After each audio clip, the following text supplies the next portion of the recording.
when you think about it, it's all behavior of women. It's shit that a woman does. They tell you shit that they're never gonna deliver on. But in this business, that's what niggas do. They hang you up on promises that um, they never keep.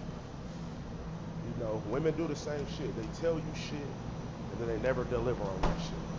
And these niggas do the same thing in this business.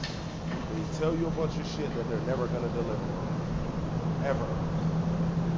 They keep you, they string you along based on the promises they make to you, and they know, you know what I'm saying, that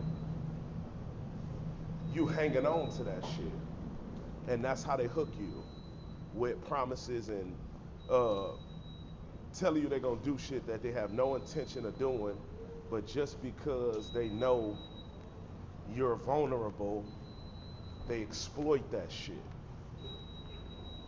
They exploit your vulnerability and make promises and tell you things based on them being manipulators and liars.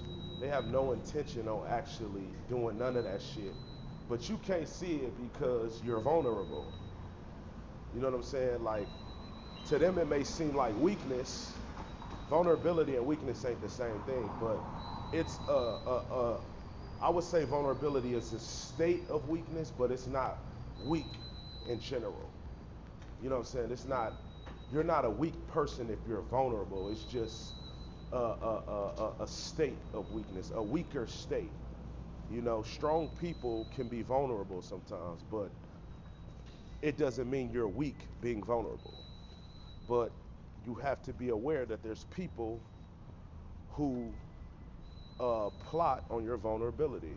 They plot on the fact that you lack confidence. They plot on the fact that um, sometimes you seem desperate. You know what I'm saying? Sometimes uh, you don't believe in yourself. So if a motherfucker coming around you telling you all of that, it's uh, uh, like they're building you up, so to speak. And then if they can get you to believe that they're good, the evil can convince you that they're good.